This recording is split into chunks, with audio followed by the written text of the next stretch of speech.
সকাল সকাল চলে এলাম ভাইরাল গরিলা পার্কে। তার আগে জনপ্রতি 30 টাকা দিয়ে দুটো টিকিট কেটে নিলাম। টিকিটের স্টাইলটা ছিল অন্যরকম, হাতে ব্যান্ড পরিয়ে দিল, এবার নিশ্চিন্ত হয়ে ঘোরাঘুরি করো। শুরুতেই অনেক কটা ডলফিন দেখতে পারবে, যার উপরে উঠতে আপনাদের খুব মন চাইবে, কিন্তু ওজন যাই হোক না কেন ওঠার পারমিশন নেই। পার্কে ঢোকার গেটটা ছিল খুবই সুন্দর, পাশে সাজানো ছিল অনেক কটা মূর্তি, এগুলোর সাথে অনেক ছবি তুলতে পারবে। পার্কটি সোজাসুজি চলে গেলে পেয়ে যাবেন টয় ট্রেন, ব্যাকেটে বুলেট ট্রেন। আমরা যেদিন গিয়েছিলাম বৃষ্টি হয়েছিল, এত ঠান্ডা ছিল পরিবেশটা, দেহের ঘাম শুকিয়ে গেছিল।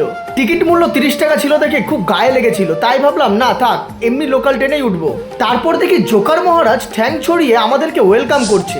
এদিকে বুলেট ট্রেনের লাইন ধরে দেখা যাচ্ছে সুদূর জঙ্গল, যেখানে সব দুষ্টু কাপলরা দুষ্টু সময় কাটায়। সেদিকে না গিয়ে আমরা চলে এলাম আমাদের মতো বাচ্চা মানুষের পার্কে।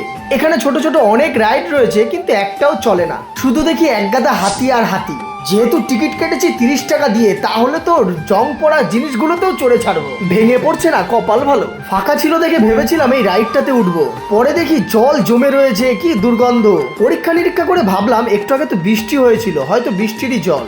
আর সিটটা ছিল ফাটা, যদি কিছু হয়ে যায় পেছনে, থাক, দূর থেকে ঘোরানোর আনন্দ এমনিই নেই। যেদিকেই যাই সেদিকেই দেখি শুধু জঙ্গল আর জঙ্গল। কি কারণে এত জঙ্গল করেছে বুঝি না, কেউ কি পরিষ্কার করে না নাকি? দোল খাবো ভাবলাম, দেখি জল কাদায় ভর্তি, তার উপরে দেখি দোলনার সিট ভাঙা। দূরে দেখা যাচ্ছে কি একটা গোল গোল, যাই তো ওখানে গিয়ে উঠি। দাঁত ফাত পড়ে গেলে তখন আবার ডাক্তারের কাছে যেতে হবে, থাক উঠবো না, দূর থেকেই দেখি। বলতে বলতে চলে এলাম আটকে রাখা জলাশয়ের সামনে। এসে দেখি মাঝিহীন নৌকা টলমলো করছে, আর বোটগুলো বলছে কিরে উঠবি না আমাদের উপরে টাকা খরচা করে।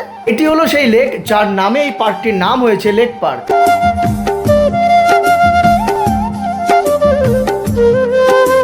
আর এই পাগলিটা ঘোড়ার আনন্দে ব্যাগ ফেলেই চলে যাচ্ছিল, আমি আবার বকে চোখে আবার ব্যাগটা নিয়ে আসলাম, দৌড়ে দৌড়ে আছে।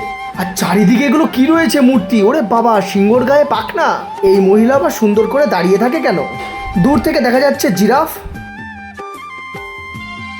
কিরে ভাই, সোজা হ, সোজা হয়ে দাঁড়া, এমন বেঁকে আছিস কেন? কষা পায়খানা হচ্ছে নাকি? ডাইনোসরটাকে কি অবস্থা করে রেখেছে, জঙ্গল দিয়ে ঢেকেই দিচ্ছে।